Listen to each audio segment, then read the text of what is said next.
Right now, what we're going to talk about is any bug that is found in a hotel room, as far as a guest is concerned, is a bed bug.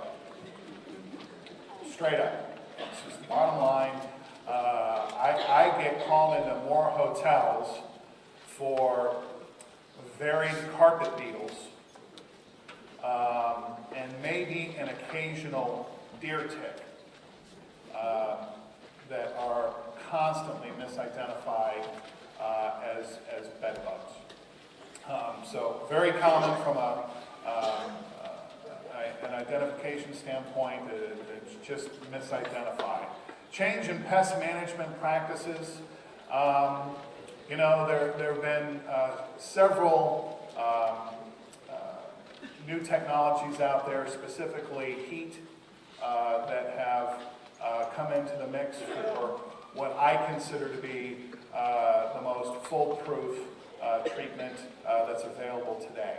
The downside to heat is it's extraordinarily expensive, usually about 3 or 4 times what it costs to do chemical treatment. But you know, really in the past, if you go back 20 or 25 years ago, pest management companies would essentially go and every service treat the baseboards of your home or your office. Well, now most pest control companies practice what's called IPM, which is Integrated Pest Management, which means that we're doing a lot more inspecting. And that's really a good thing, because I'm not a big fan of just chucking down copious amounts of chemical just for the sake of it. But quite frankly, a lot of people are used to that.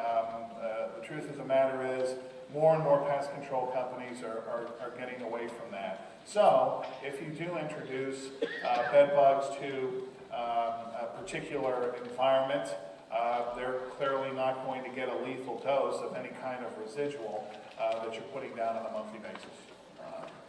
Pesticide resistance and misuse, yes, we're acutely aware of the fact that certain members of the species population have shown resistance to different chemicals. As a general rule, where I see misuse more than anything else is in powders. People have come to find out that a product called diatomaceous earth, which is, well, an oversimplification is that it's crushed up seashells. But here's what they do. They take it and they run it along their baseboards, and you get what we call these little snowdrifts that are along the baseboard. That is not how diatomaceous earth works. I use this analogy. If we were all in the parking lot out here and we were barefoot and there was a mountain of glass and we need to go from one end of the parking lot to the other, what would we do? Walk around it. That's what the bedbugs do. They walk around it. But if someone put a nice fine layer of coat, we didn't know it was there, we'd walk across it. When we got to the other side, we looked at the bottoms of our feet and say, gee, why are our feet bleeding? That's how diatomaceous earth works. So, if you lay out nice, fine. Also, there's another issue. When you overuse it, and by the way, diatomaceous earth is not to be used in your car. I went to some lady's home. She was so completely flipped out that she had strewn diatomaceous earth over her carpeting. It was like carpet fracking. She had it on her bed, and she had it in her car. And I looked at her, I said, you know, you got to vacuum this stuff up. You got to get it out of here, and you got to get it out of here immediately. Because, of course, every time she turned on the air conditioning, she'd get this stuff all up and, you know, be coughing and wheezing. And didn't realize there's a medical condition, silicosis, and it's basically where the capillaries of your lungs are cut, and you no longer have the ability to take the air that you breathe in and have it turn into oxygen to go into your bloodstream. So again, be careful not to misuse or overuse products like diatomaceous earth. Obviously, a lot of increased travel. It's a lot easier today to get from one place to another. Immigration is something else to consider from that standpoint.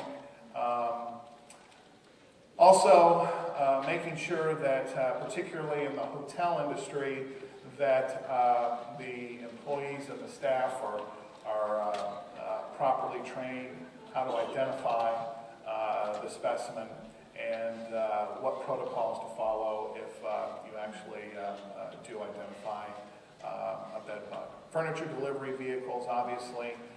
You know, the rent-to-own places,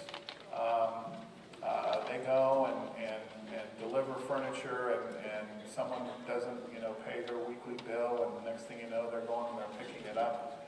That's another very common way. And of course, we've already touched on the fact that lack of education is the biggest killer here. Bedbug implications: infected with 20 human pathogens, yet no transmission has ever been proven. So, we talk very frequently. How many in the audience have been bitten by mosquitoes? You all going to stop going to picnics? No. No, you're not. And of course, everyone knows that mosquitoes transmit all kinds of diseases.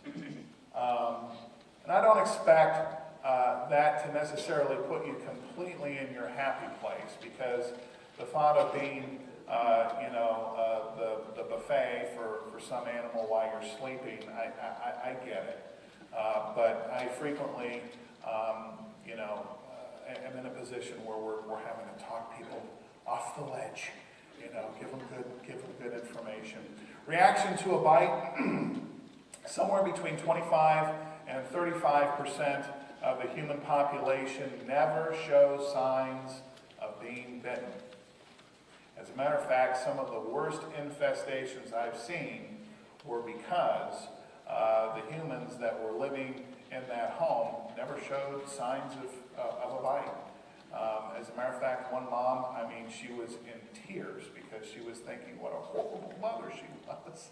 And the truth of the matter is this: she, her husband, and her kids, they never showed signs of being bit. How did she know? Well, she kept noticing that on the sheets there were little dots of blood stains, and she was like, what's going on? And of course, she was a teacher, so she went right to Google and got all that great information, start to pull off the sheets and look around what's called the ticking of the mattress. Some people call it piping. And said, wow, look what we've got here. And that's when she called me, and I looked at this and I went, there were thousands. The kids never showed signs of being bitten. The other thing is, sometimes people don't show signs of being bitten up to 72 hours after they get a bite.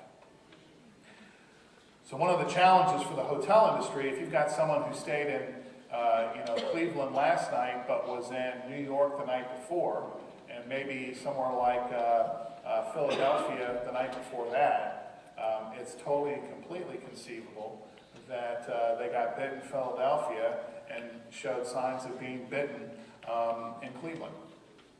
And so, from a hotel standpoint, making sure that proper protocols are put in place so that hotel staff exactly know how to handle that situation. Other species do occasionally bite humans. So we talked about mosquitoes. There's certain flies that will sometimes, there'll be a specimen that just take a bite to see what it's like. You get that too. Social stigma. No one wants to admit that they've got any kind of bug, let alone bed bugs. The biggest challenge in the apartment community is when we have a rogue tenant that knows they have a problem but are afraid they're going to be evicted or don't want their neighbors to know that they've got a problem, so they either try to self-treat or they try to ignore the problem completely. Litigation, I tell you what, really from a legal standpoint, about the only thing I think anybody can really hope to prove is negligence.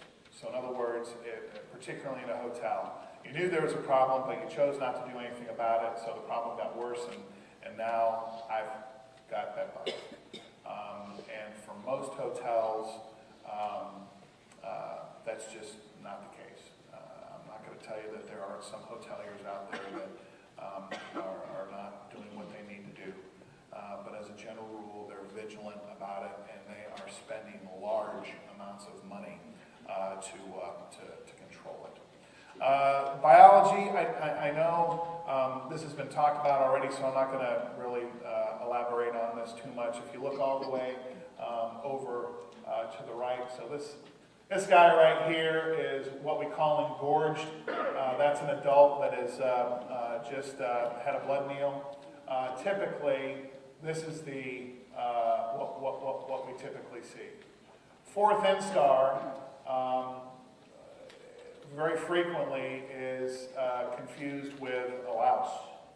So if anyone has kids where lice has been a problem, a lot of times we get in there and we find something that's clear, and we go, oh, that's actually not a bed bug, that's a louse. By the way, when we talk about how bed bugs grow, for most animals, it's a time thing. In the bed bug world, it's a needle thing. So how does a bed bug go from an instar stage to adulthood is by blood meal. They go from stage to stage with each meal until they become an adult. They can live a year or more without feeding. Isn't that wonderful? It shouldn't be thought of, though, as every specimen will live a year without a blood meal. And I kind of have equated it to this way. Most of us in the room have probably heard of the Polynesian Islands. And you may be aware that an inordinate percentage of the population is very heavy.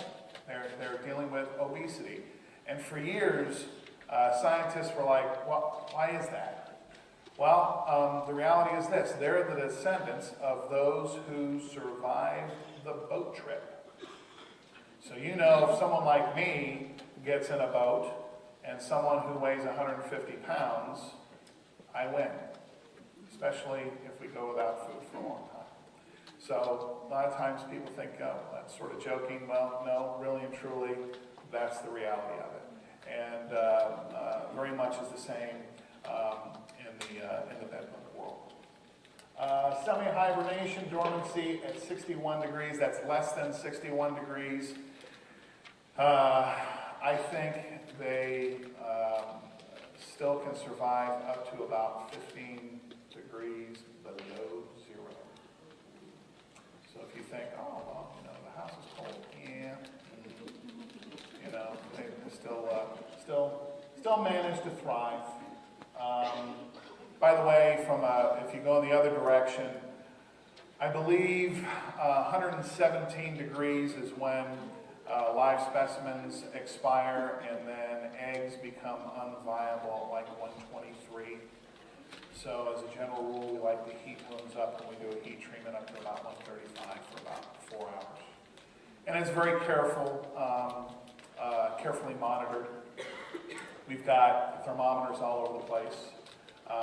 So if someone says, hey, I can do a heat treatment for you on the down low, nice and cheap, and they start hauling in, the propane heaters that they use to heat construction sites, might want to, put the brakes on that from that standpoint.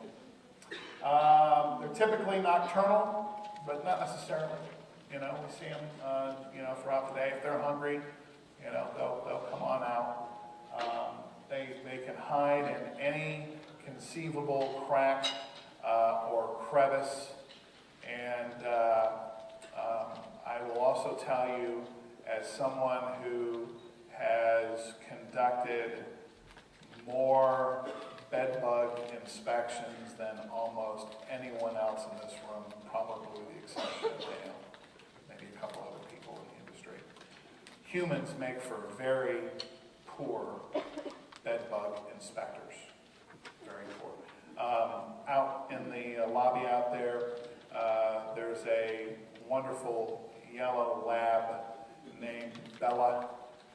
Bella is handled by Gary Broberg, and I've had the pleasure of working with both of them on a couple of occasions. Bella is rewarded with play. She's off the leash trained. You'll actually see Bella in our presentation here. She's off the leash trained, and a lot of canine units are beagles. They stick their nose to the ground, and they're on the leash trained, and they're rewarded with food. Very common. A couple of different thoughts on that. I think I've used both, but it's a lot of fun to watch Gary and Bella work together. She's just a really cool dog. Like I said, you'll see her here. Dr. Wegner, who is our board certified on staff entomologist, was very helpful for Gary in providing specimens to train her. They readily travel to find a host, so they're always looking. That is a picture of a mattress and a box spring, and right there, this area is what's called a ticking on a mattress. Like I said, some people call it piping or whatever, but very common areas, especially mattresses today. If you get a really nice mattress, I think they're called pillow top. And a pillow top mattress has an extra little gap right there. We find a lot of specimens in that particular area as well. Guest room, Harborage, Hotspots. When I go in to inspect a hotel room, I always start at the top and work my way down for only one reason. Once I find one specimen, the inspection's over. So all it takes is one. Okay, there it is.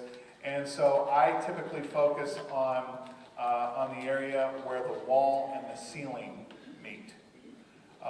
If you do a lot of traveling, I would invest in a good flashlight. The flashlights that we use are called Stingers.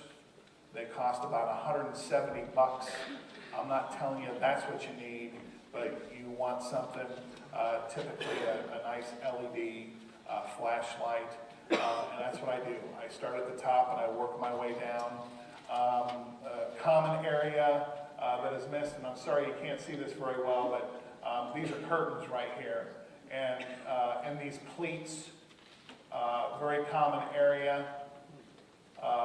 There's a picture frame behind here, and lampshades, the pleats and the shades. Of course, anywhere behind the bedboard.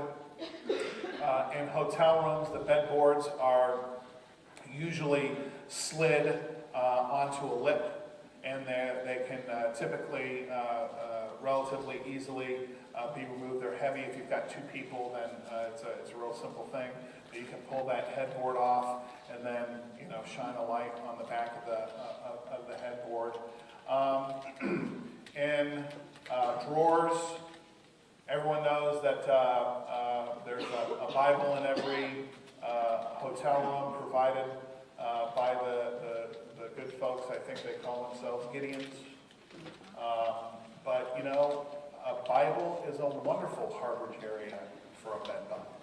As a matter of fact, it's thousands of pages of places where they can get on in there. Another place they like to go is in wall sockets.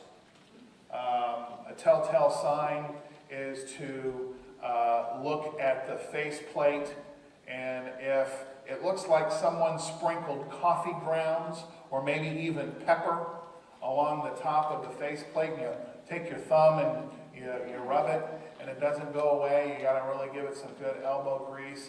That's usually a sign of what we call fecal staining, and that's something to look out for. Obviously, we've already touched on the mattress.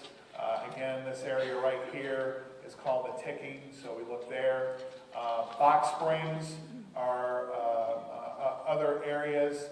If we're really doing a good job from an inspection standpoint, we pull the dust cover completely off, because in a box spring, I mean, there's thousands of places they can hide. We tend to focus around the legs of furnitures. Here's the baseboard right here. There's in most hotels, they don't have baseboards, but the carpeting comes up, coat base comes on up about 3 or 4 inches off of the floor. Of course, behind there, that's underneath the carpet. I don't think there's anything else I missed. Oh yeah, casters of the bed. Guest room, harborage areas. We already touched on this. This picture was taken by Shep of Rose, and this is exactly what we're talking about. So if you see this right here, all these dark spots, that's fecal staining. These are actually specimens, and this picture was taken of the very top of the curtain. Touched on this, obviously, pictures, headboard.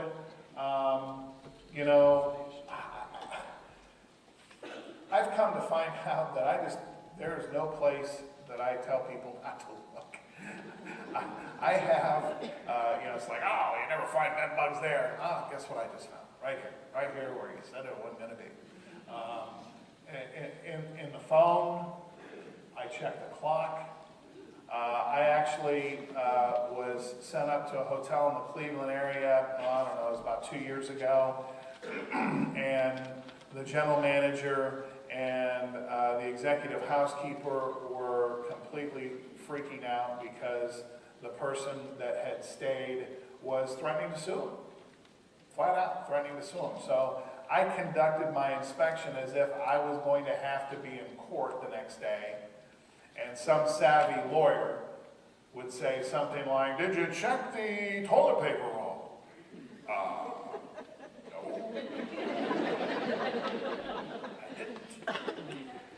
Of course, he would say something like, "Well, isn't it true that they could be in a toilet paper roll?" Never seen one in a toilet paper roll. I suppose it is true. So I checked toilet paper roll. And the person that was with me in the room was on the phone, because it was a Friday. I remember getting the phone call. And I had to leave at about 4 o'clock in the afternoon, which put me up here at about 6. And the poor fellow that was with me from the housekeeping staff was on the phone going, yeah, he's been here for like over an hour. And he's checking places that we never check. So that's just what we did. It's just what we did. It can be literally almost anywhere. Did you find them? No! That's why it took so long. It put the uck in suck. It's the truth of the matter. Yes. No, we found nothing. Absolutely nothing. That's another thing. You know, most people in the industry will tell you you don't like doing bed bug inspections because they can take a really, really long time. And that's why, again, I start at the top and work my way down, because there's nothing that makes me happier than going into a room and going, yeah, you got bed bugs, thanks, bye-bye. So if I'm a typical Go ahead, I'm sorry? If I'm a typical traveler, how much time do I invest before I get into bed in this inspection? You know, that's a great question. For those of you that didn't hear, she said if you're a typical traveler, how much time should you invest in inspecting a room? I would say this. Number one, you have to measure your own fear factor, your level of concern. So if you're going in and have a real fear of bringing specimens back, then you're probably going to spend 15 or 20 minutes. I don't have a huge fear. At my home, we have a protocol, and when Mama gets a phone call from me, and I say, meet me in the garage, she knows that that's not some sort of fun rendezvous for Mom and Dad, but she brings a change of clothing and a plastic bag, and I change in the garage, and that bag goes immediately downstairs in the dryer on high heat for 30 minutes. I'll say that again. That goes directly in the dryer on high heat for 30 minutes. And before we leave, someone please remind me to tell you all to put possibly contaminated clothing in the dryer on high heat for 30 minutes. Okay. More signs of infestation. Again, what you're looking at here, that's the light socket. And again, other areas where wood and so forth meet the furniture. I was telling you that right there, there's a corner. Those are two walls, and that's the ceiling right there. Again, very common. That's the easiest place to find them. And usually, by the way, you're dealing with a really serious infestation when they're up there. It's a general rule. More guest room harborage spots. Dr. Wegner is very fond of, again, these luggage racks where the straps meet up with the wood.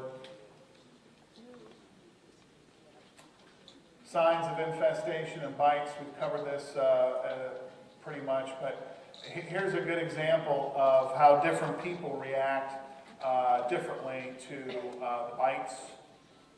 Sometimes it's something like that. I've heard this. People in the medical profession will suggest, if bites look like are in a row, that's definitely bedbug. Could be. Sometimes it's where the skin is closest to the mattress, and so you may have 3 or 4 specimens lining up, or bedbugs use what's called a proboscis, which is sort of like a hose with a mouth part on the end of it, and sometimes they'll attach at one part of the skin, and they won't hit a capillary, so they just scooch over, and so that's conceivable, but certainly not definitely for sure. I don't care who it is. A medical doctor cannot look at a bite and say, that's bedbug. They may tell you that, and I think in the medical profession, they tend to go that way because it's the least, dangerous, innocuous. Oh, it's bedbug. Don't worry about it. It's bedbug.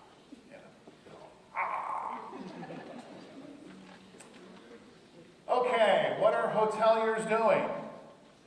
Inspect all guest rooms on a semi-annual basis. You'll find out that more and more general managers of hotels are actually hiring pest control companies to put eyeballs on every single room. We, as a general rule, currently right now we're servicing 87 hotels that go from Pennsylvania up to Michigan, obviously Ohio, Kentucky, and West Virginia. I like the technicians to put the rooms on a rotation so that we get eyeballs on every room every quarter. Dogs, canine detection, now used in modern hotels, motels, and other commercial settings. We've talked about Bella and canine units. Education of the management staff. Really, there's no substitution for that. And probably for their own benefit, because most of these people, especially the housekeeping staff, you would just be amazed at some of the information that they have. But I've actually had some general managers create a bounty. I mean, he was really serious about making sure that his hotel didn't have specimens. So he would pay the housekeeping staff $25 for every specimen that they found. What did you say? I'm sorry? Well, yeah, I can see it right now, the staff, you know. 75, 100. I think he was pretty savvy about it. So, bedbug monitors. I'm going to touch on this real quickly, and the reason why is because only recently have we found a system that Dr. Wegner actually approved purchasing. And for the last 4 or 5 years, he gets sent stuff constantly. And most of it, he just goes, doesn't work, or not with any kind of consistency. But that product right there, Verify, he has a lot of belief in. And we'll show you a picture of it. Launder linens and hot water and detergent, hot, dry cycle, dry or dry clean. Dry cleaning works. A portable heat chamber. There's a product out there, and there's a couple of them, but the one I think is most common is a product called Pack Tite. P-A-C-K-T-I-T-E. And it's a heat chamber, and that will work wonderfully. Oh, there it is, Pack Tite, dedicated heating room. That will work. Here's Night Watch is something that's been on the market for a while. I'm not a huge promoter of Night Watch. I'm not saying it doesn't work at all, because I think it does. But you want something that's going to, the CO2 release, heat, they're attracted to heat, and then Caramone and Pheromone has that kind of release. Here's the Verify product. We're just now are selling these to hoteliers. Basically, that product right there works with a circumference of between 8 and 10 feet. So basically 5 feet on either side. And there's a chamber in here that has 2 different ingredients that when you shake it up, you pull the foil off, you shake it on up, and when those 2 chemicals mix, it has a release that the bedbugs are attracted. It's the CO2. That's what it is. Pheromone and Caramone. Several brands of bedbug sticky monitors are available with and without the CO2 release and host. I've seen some folks take sticky traps or sticky monitors and stick them under the feet of beds. I suppose that's conceivable. It's certainly not a foolproof method of keeping from getting bed bugs. There's Gary Broberg right there in Bella, and you can see that's Dr. Wegner, and that's what he did to train Bella. He was, no.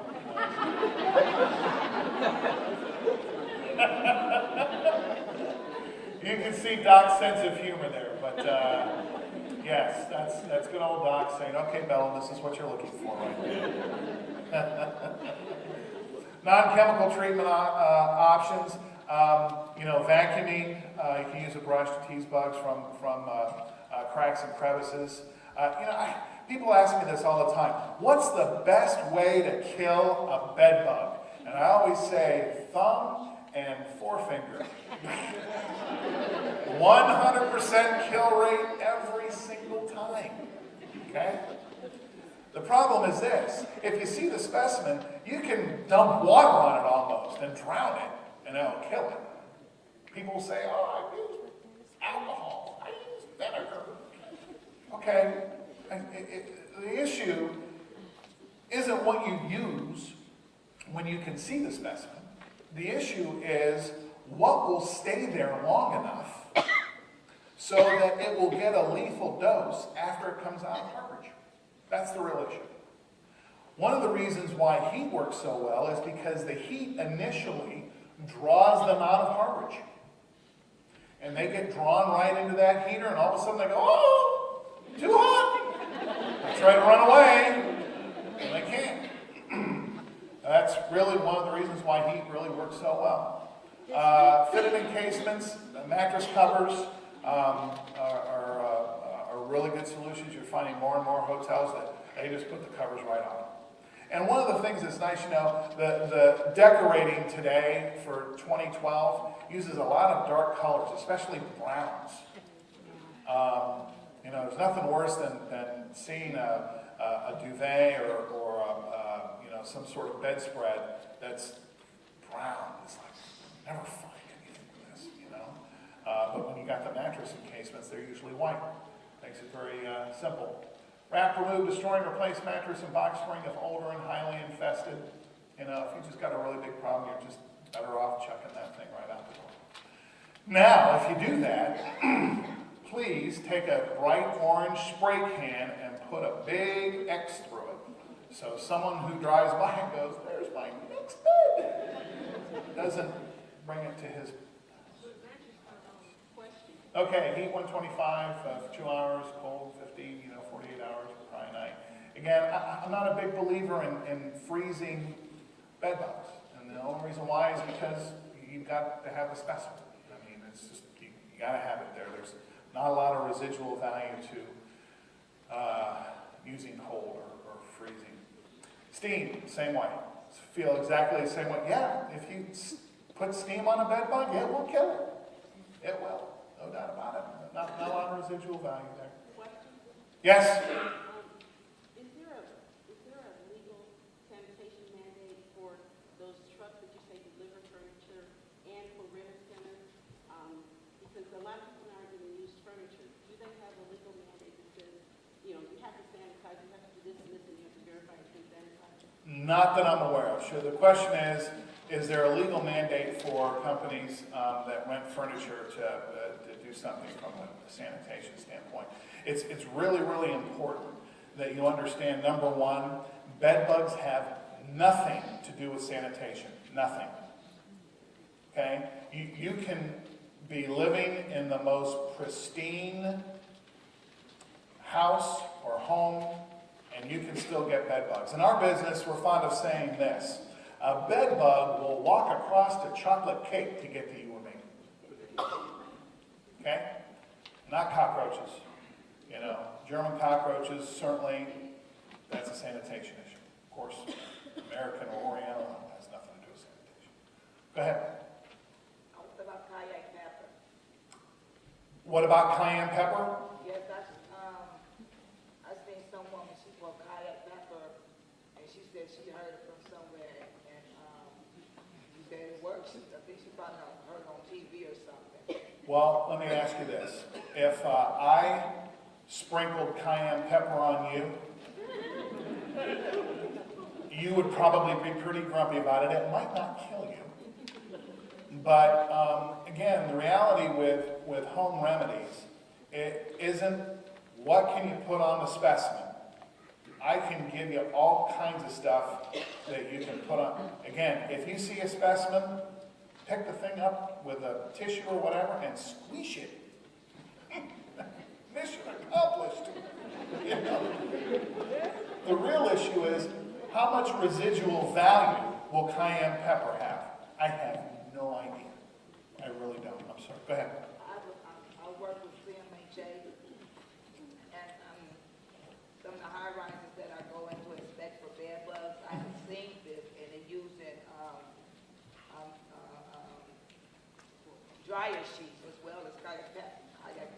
You mean like bounce? That's what it is, that part. Yeah, I've heard that. Bed, everything. Yep, I've heard that. Again, Don't work, right? oh, I'm not going to say it doesn't work. I'm sure if the right chemicals in there, again, the issue, if you've got a specimen, there are a lot of things that'll kill a specimen. I mean, whether it's a chemical, I mean, there's literally a half a dozen chemicals out there that people in the industry are licensed or you need a license to use that will kill a bed bug. So whether it's, you know, a dryer sheet or cayenne pepper, as far as I'm concerned, the real issue is there much residual value? And I would say probably very little. Because again, if you're going to put something down from a chemical standpoint, what you want is something that is going to continue to give a lethal dose after you've left. A lot of the labeling that we have, by the way, says we'll provide a lethal dose up to 21 days. Not buying it. I'm probably closer to about 5 days. Even the stuff that we use. You have a question, sir? Yeah. I'm going to ask you, are you done with your presentation? I can be, yeah, if they've got questions, absolutely. Okay, then we'll open up the questions. Yeah, open it, if you want to give someone a microphone, that's certainly fine. Go ahead. What about this product I keep hearing on TV about bedbug defense? What about that? Bedbug defense. So is that the brand name? Yes, it is. Okay. I've never heard of bedbug defense, but I would have to look at the labeling and find out what kind of chemical is in it. I will say this, you know, people are always looking for a preventative product or service. If someone sells you preventative bedbug service, you probably should run in the other direction. Because there really isn't. And again, what you're looking for is something that's going to provide residual value. Well, unless you're going to have someone come in and treat your bed, furniture, blah, blah, blah, whatever, every week. Because I've just said, even the products that we use, I tend to believe that the residual value is closer to 5 days than 21.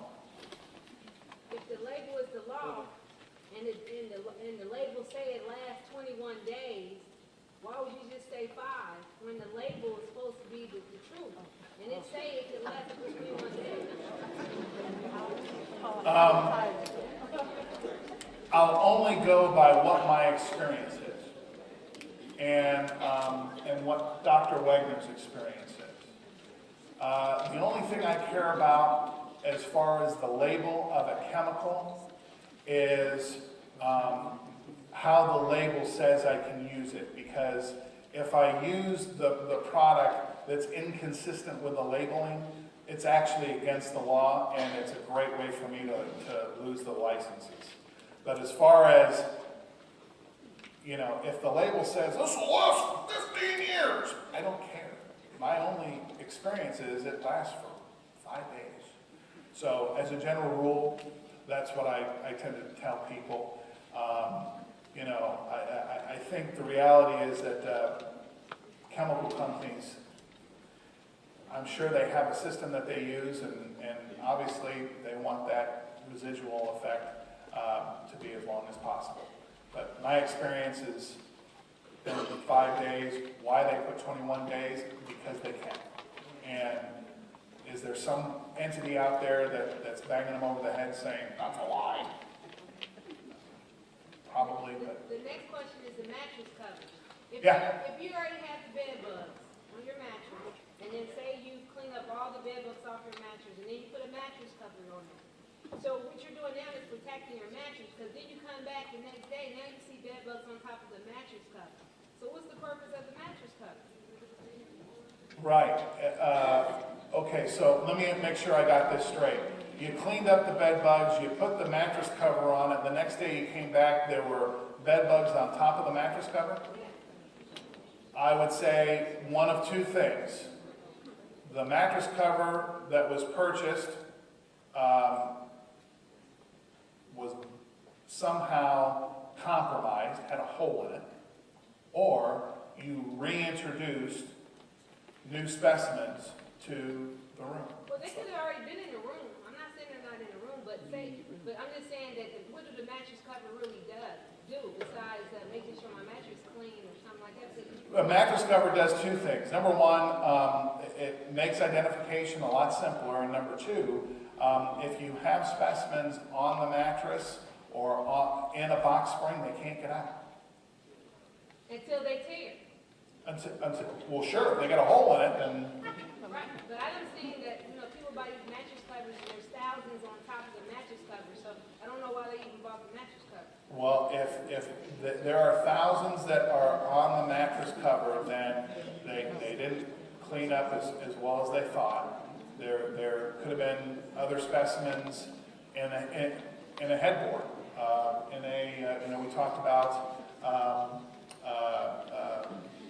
foams and pleats of lampshades and things of that nature. You have boric acid. You never talked about that. You have the big red. No. I know that has been known to work for roaches. Oh yes, And roaches. Then I have another question. I'm right over here. I'm sorry, where are you? Right there. See the hand? Thank you, sorry. And so I wanted you to talk about that, why you got the big red. No, does it treat them? Does it, Okay, absolutely, it's a great question. Boric acid only works if it's consumed. So, for instance, roaches, they will walk through the boric acid and then they'll groom themselves, and they groom themselves using their mouth parts. Bedbugs don't. Bedbugs groom themselves by using their other appendages. And so boric acid is never consumed by a bedbug. If you're going to use a powder, you want to use a desiccant, something that breaks down the exoskeleton. Yeah, sometimes roaches also leave something similar to what the bedbugs leave. The fecal staining, you're right. Yeah. Is there a big difference between the two? So, Roaches don't feed on, you mean the species? Yeah, the stain, the black. No, there's not a big difference between the two. I mean, for all practical purposes, if you broke it down chemically, there's a huge difference. But from your perspective and what you're looking at, they look very similar. Go ahead. You talked about how to put clothes in your bag and wash them, and I understand that. But after I do a home visit, I put them in a bag, I put them in a trunk. How do I protect my car? Because I can't take all my clothes off in the parking lot, obviously. So how am I protecting my car? How do you do what? Protect my car after a home visit. So I take off, a sweatshirt, and I change my shoes and put them in a Ziploc bag. But Did you say how do you protect your car? Yeah, okay. Bedbugs. We don't do a lot of treatment in regards to a car, especially in the summertime. So in the summertime, if you roll up your windows and leave your car out in a parking lot, it gets more than hot enough inside that car that no bed bugs live. In the wintertime, it's a little bit different. I'm not going to tell you that we never chemically treat cars, but very rarely. Mostly it's what do we call that? POM treatment. Peace of mind. Hey, Chris? Yes? We're going to take one more question. Sure. And then we're going to break for lunch. Sure.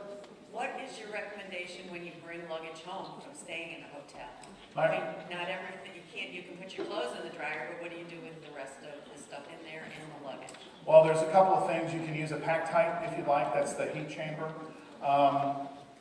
One of the things I touched on, or I didn't touch on that I could have, was the fact that if I'm going someplace where I know I've got to bring everything in, so I don't have a vehicle that I can leave. The MO when you're traveling, okay, is to bring as few things into the hotel room as possible.